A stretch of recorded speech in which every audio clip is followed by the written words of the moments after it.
Bagaimana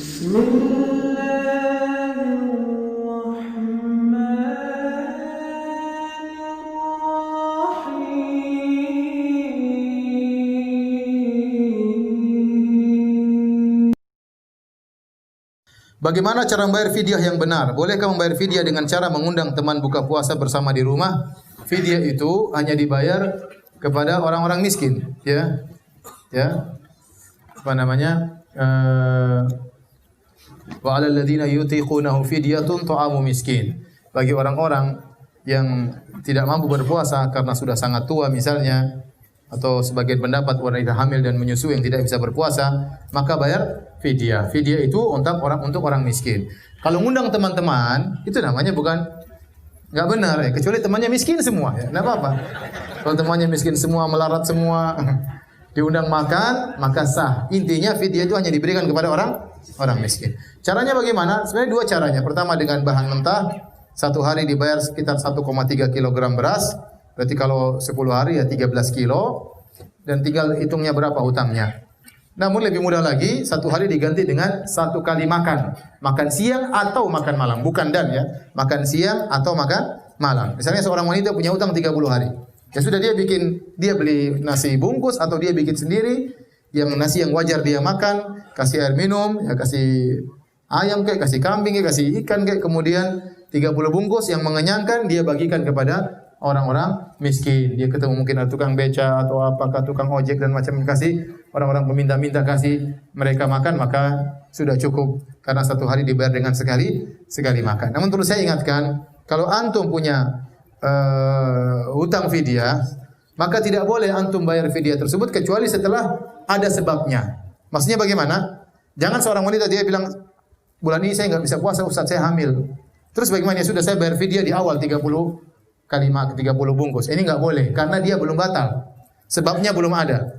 Jadi kalau dia sudah batal 3 hari, baru dia boleh bayar 3 fidyah. Paham? Kalau dia sudah bayar 10 hari, dia baru boleh beli 10 bungkus bagi 10 fakir miskin. Kalau sudah batal sebulan, baru dia kasih apa namanya? Kasih 30 bungkus. Tapi kalau dia belum batal, dia belum boleh bayar fidyah karena sebabnya belum ada. Seperti orang ada pelanggaran. Sebelum dia melanggar, dia katakan saya bayar kafarah dulu ya. Nanti kalau melanggar enggak usah bayar. Enggak bisa. Ente kalau bayar kafarah sekarang, belum melanggar. Kalau melanggar ya bayar lagi kafarah. Karena sebabnya belum ada. Paham ibu-ibu? Baik. Bolehkah membaca kunut setiap salat witir di bulan Ramadan dan di luar bulan Ramadan? Adakah dalil yang membaca kunut hanya di 10 malam terakhir bulan Ramadan? Membaca kunut di witir di luar bulan Ramadan juga silakan. Disunahkan seorang membaca witir tatkala kunut, baik di bulan Ramadan maupun di luar bulan Ramadan, ya. Boleh, ya. Jadi diajarkan oleh Nabi sallallahu alaihi wasallam. Tetapi praktek para sahabat, mereka kunut witir tatkala sudah lewat setengah Ramadan.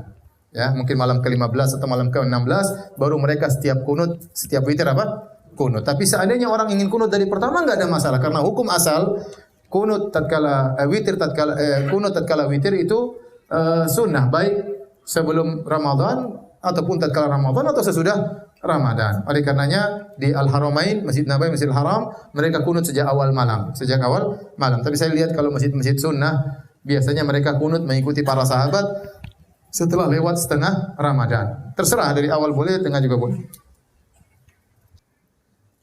Ustaz, bagaimana ketika kunut subuh imam membaca kunut sedangkan kita tidak hafal doa kunut? Ya udah amin-amin aja. Amin. Apa hukumnya ketika seorang wanita sudah suci dari haid kemudian berpuasa, setelah 1 hari berpuasa kemudian keesokan harinya keluar darah, sisa darah haid lagi? Apakah puasa 1 hari tersebut sah atau tidak?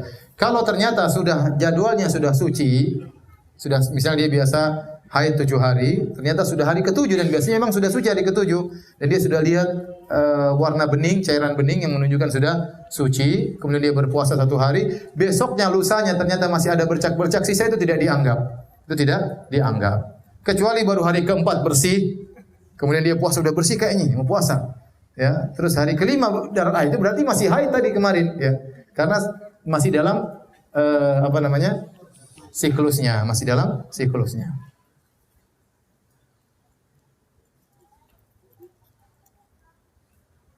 Ustaz, bagaimana hukumnya jamak qasar pulang dari perjalanan jauh? Apa betul tidak boleh dilakukan di rumah? Boleh saya tahu hadis sahihnya? Jadi begini, secara sederhana, ya. Kapan kita boleh mengqasar? Kita boleh mengqasar tatkala kita sedang apa? Bersafar. Nah, kapan ukuran kita boleh dikatakan kita sudah bersafar? Secara umum ada dua pendapat di kalangan para ulama. Ada yang mengatakan jarak safar adalah 80 km. Dan ini pendapat mayoritas ulama. Dan sebagian ulama seperti Al-Zahiriyah diikuti oleh Ibn Taimiyah, diikuti oleh Syekh Utsaimin, Syekh Sa'di, bahwasanya yang menentukan itu safar atau tidak urf, tradisi masyarakat. Kapan masyarakat menganggap dia musafir maka dia musafir, kapan masyarakat menganggap dia tidak musafir maka tidak musafir. Tergantung tradisi masyarakat. Nah, saya sendiri lebih hati-hati, saya memilih pendapat jumhur. Bahwasanya kalau 80 kilo ke atas maka itu musafir, kalau kurang dari 80 maka belum musafir. Jarak tempuh. Dalilnya apa? Dalilnya dalam hadis kata Rasulullah SAW, la yahillu limra'atin tu'minu billahi wal yawmil akhir an tusafira masirata yawmin wa laylah illa wa ma'aha dhu mahram. Tidak halal bagi seorang wanita yang beriman kepada Allah dan hari akhirat dia bersafar jarak sehari semalam kecuali bersama mahram. Nah, jarak sehari semalam ini di zaman dahulu diukur oleh para ulama jaraknya adalah 80 km kira-kira. Secara singkat kira-kira 80 km. Jadi wanita yang berpergian dengan jarak sehari semalam maka dikatakan wanita itu sedang apa? Safar. Berarti jarak safar itu 80 kilo dan ini lebih hati-hati. Lebih hati-hati. Taruhlah kalau kita mengambil pendapat kedua bahwasanya kalau masyarakat menganggap safar berarti safar, kalau tidak maka tidak. Boleh juga, silakan antum mengambil pendapat kedua. Maka saya coba tanya sama antum. Kalau orang berpergian dari Depok ke Jakarta, menurut masyarakat dianggap safar atau tidak? Tidak. Ya. Dari Bogor ke Jakarta dianggap safar atau tidak? Tidak. Dari Jakarta ke Bandung? Iya, dianggap safar.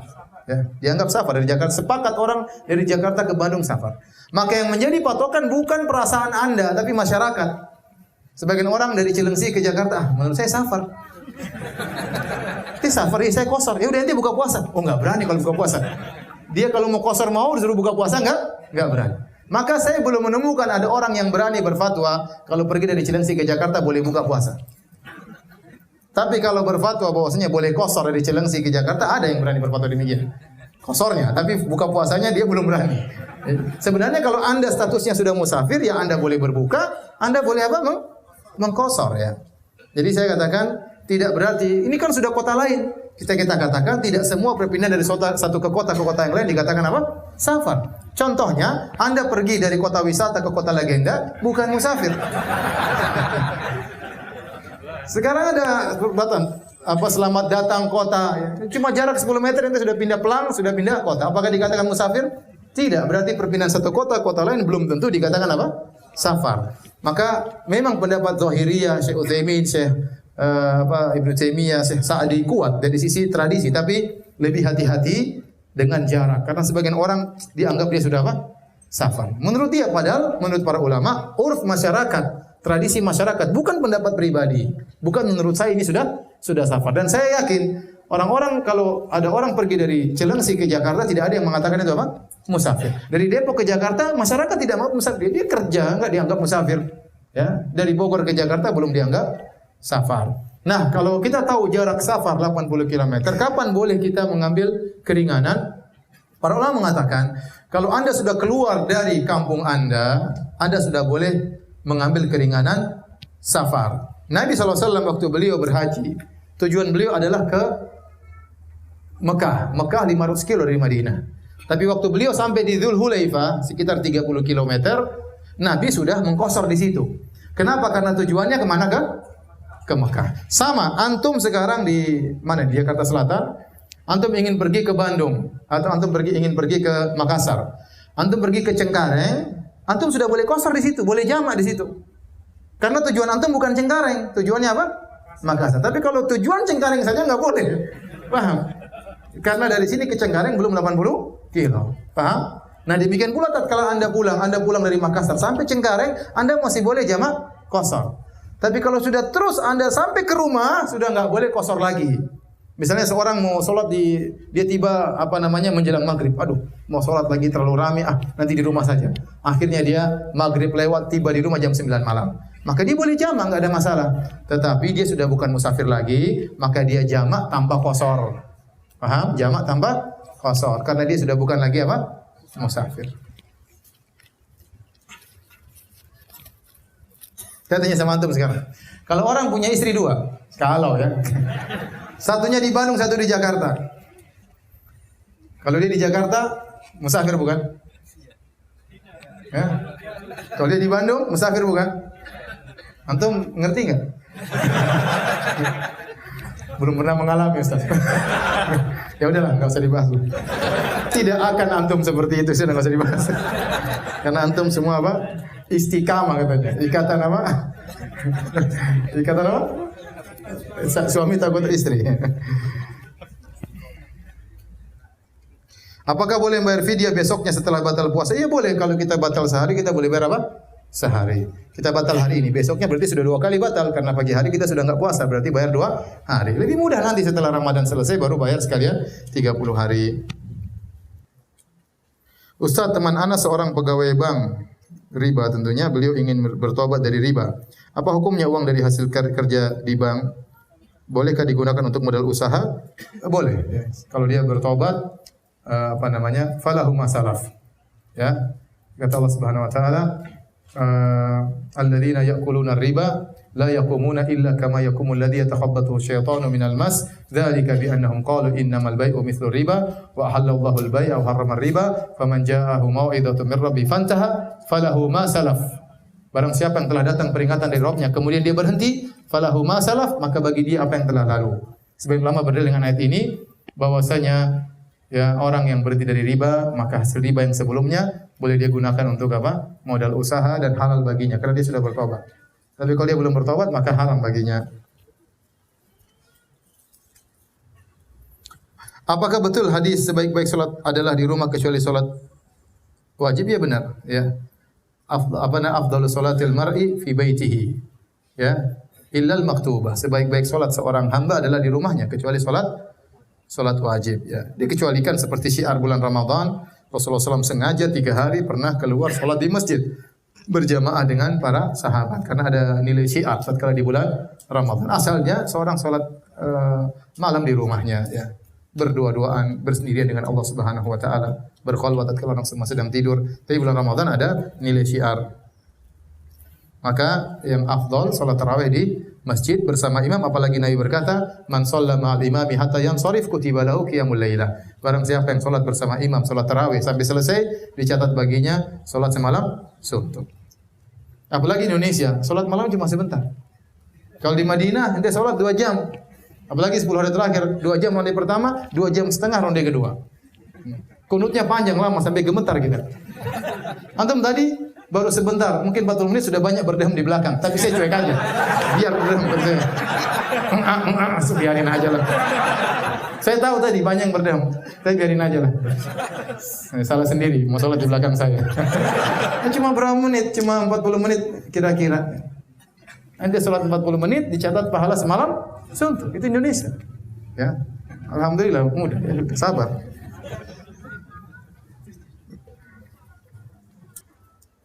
Ustaz, apabila perempuan salat di rumah lebih utama dari di masjid, maka bagaimana dengan salat tarawihnya? Apakah dengan salat di rumah, tarawih dan witir perempuan dapat memperoleh pahala melebihi salatnya bersama imam di masjid? Ya benar, hukum asal salat wanita di rumah lebih afdal daripada di masjid. Ini sering saya sampaikan, kata Rasulullah SAW, la tamna'u ima Allahi masajidallah wa buyutuhunna khairun lahun. Janganlah kalian melarang wanita-wanita ingin ke masjid, tetapi di rumah mereka lebih baik. Oleh karenanya, kebanyakan sahabiat mereka salat di rumah.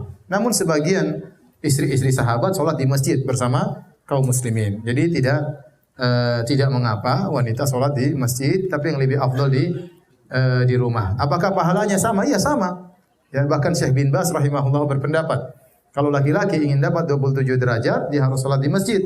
Adapun wanita, dia salat di rumah tetap dapat 27 derajat. Sama salat tarawih. Kalau laki ingin dapat salat semalam suntuk, dia salat di masjid bersama imam, perempuan dia salat di rumah, sama seperti pahala dengan para laki.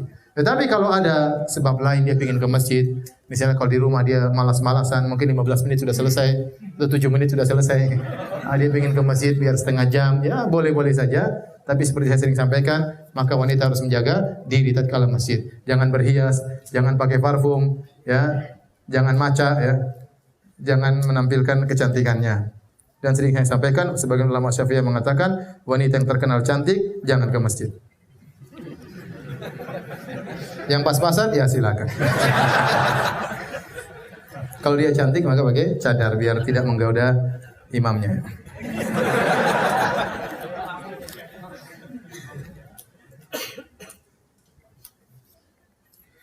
Ibadah apa yang paling diutamakan di bulan Ramadan? Ibadah yang menunjukkan kita berkhalwat dengan Allah Subhanahu wa taala ya. Karena itu tujuan dari i'tikaf ya. Qatul alaik anil khalq wa ittisalu bi khidmatil khaliq. Memutuskan segala hubungan dengan makhluk dan menyambung koneksi dengan Allah Subhanahu wa taala. Di antaranya baca Quran, di antaranya salat malam ya. Dan boleh yang bermanfaat untuk ilmu juga boleh, baca tafsir juga boleh ya. Sekali-sekali kita melakukan kegiatan duniawi tidak jadi masalah selama tidak kebanyakan. Nabi SAW waktu i'tikaf, beliau mengeluarkan kepalanya dari masjid untuk disisir oleh istrinya Aisyah. Dan kita tahu menyisir itu perbuatan apa? Duniawi. Tapi Nabi melakukannya. Berarti tidak ada masalah. Tapi jangan berlebih-lebihan dalam perkara duniawi. Intinya perbanyak amal ibadah. Tidak terlarang sesekali kita melakukan perkara duniawi. Ustadz, ana mau tanya, suami ana mau ta'addud, mau poligami, saya izinkan dan saya ingin bertemu dengan calon istrinya, tapi saya malah ditalak. Waduh. Dan saya dan 5 anak saya ditinggalkan begitu saja, tidak dinafkahi dan ditinggalkan hutang yang begitu besar. Dan ini terjadi di bulan Ramadan awal. Apa yang harus anda lakukan? Sedangkan anak-anak perlu nafkah karena anak masih kecil-kecil.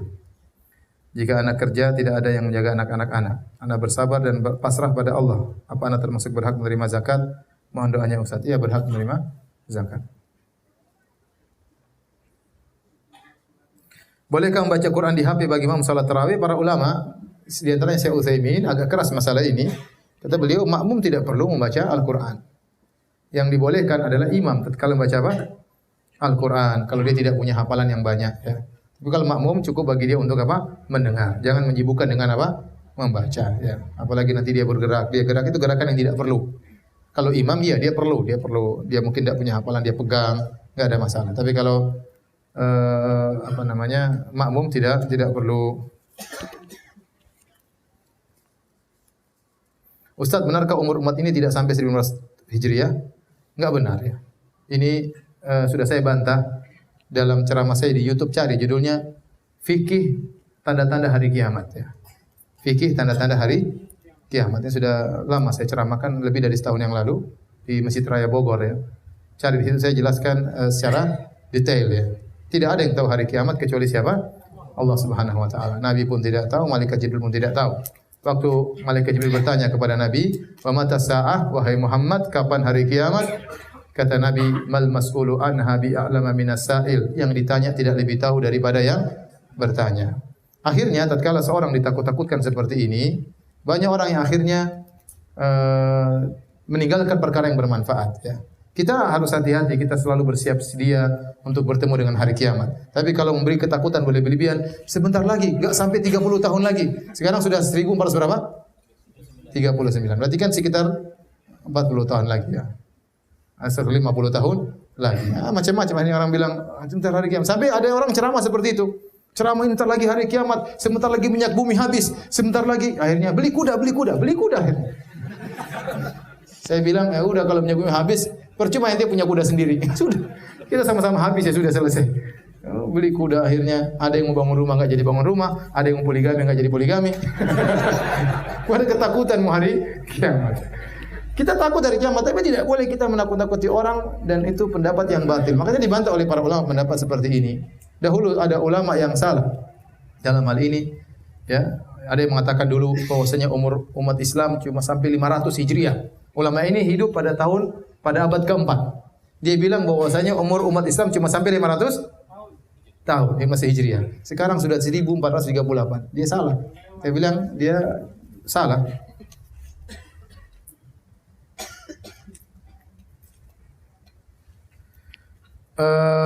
Bagaimana hukumnya sholat bagi wanita yang haid? Apakah harus diqadha setelah selesai? Tidak ada qadha sholat bagi wanita yang haid. Tapi yang ada qadha puasa. Apa hukumnya apabila sampai Ramadan berikutnya hutang puasa belum terbayar karena lupa berapa hari hutangnya? Maka batasan membayar puasa, hutang puasa adalah sampai bulan Sya'ban, sampai akhir bulan Sya'ban. Barang siapa yang sampai akhir bulan Sya'ban belum bayar, masuk Ramadan berikutnya, maka kalau dia tidak membayar karena ada uzur, dia tidak berdosa. Tapi kalau dia tidak membayar tanpa ada uzur karena lupa atau karena malas-malasan akhirnya terlupakan, maka dia berdosa dan dia bertobat kepada Allah Subhanahu wa taala dan dia tetap harus membayar. Sebagian sahabat berfatwa, orang yang seperti ini yang tidak membayar puasa sampai tahun berikutnya tanpa ada uzur, maka dia mengqadha sekaligus bayar fidyah. Mengqadha sekaligus bayar fidyah, lebih baik. Tapi kalau dia ternyata tidak bisa bayar karena ada uzur, ya mungkin dia sakit atau dia banyak bersafar, maka tidak perlu, dia tinggal bayar saja tanpa, ini tidak berdosa karena dia ada uzur. Ustaz, apakah boleh zakat mal 2,5% diberikan kepada kerabat dekat yang masih punya kerja tapi tidak mampu dan punya banyak hutang? Boleh. Jadi zakat itu boleh diberikan kepada kerabat, kakak, adik. Yang tidak boleh adalah atas dan bawah. Tidak boleh kepada ayah dan ibu, karena ayah ibu adalah tanggungan kita. Tidak boleh kita bilang ayah ibu kita miskin, kita kaya, kita yang tanggung ayah ibu kita. Ada orang saking pelitnya, dia mau kasih sedekah kepada ayah ibunya pakai uang zakat. Ini parah. Ente uang zakat, ente ayah ibu ente itu di bawah tanggungan ente. Kalau mereka miskin, Anda kaya, maka mereka di bawah tanggungan Anda. Tidak boleh Anda kasih uang apa? Zakat. Tapi kalau kakak, adik bukan tanggungan kita, maka kita boleh kasih uang zakat kalau mereka memang berhak untuk menerima zakat. Mana yang lebih utama, beristighfar atau bertasbih memuji Allah? Lakukan dua-duanya ya. Lakukan dua-duanya. Demikian para hadirin hadirat yang dirahmati Allah Subhanahu wa taala, kajian dan tanya jawab yang bisa kita sampaikan pada kesempatan kali ini. Semoga ibadah kita diterima oleh Allah Subhanahu wa taala. Semoga kita dimudahkan untuk banyak beribadah di 10 hari terakhir. Subhanakallah bihamdik asyhadu an la ilaha anta astaghfiruka wa atubu ilaik. Alhamdulillahirabbil alamin. Assalamualaikum warahmatullahi wabarakatuh.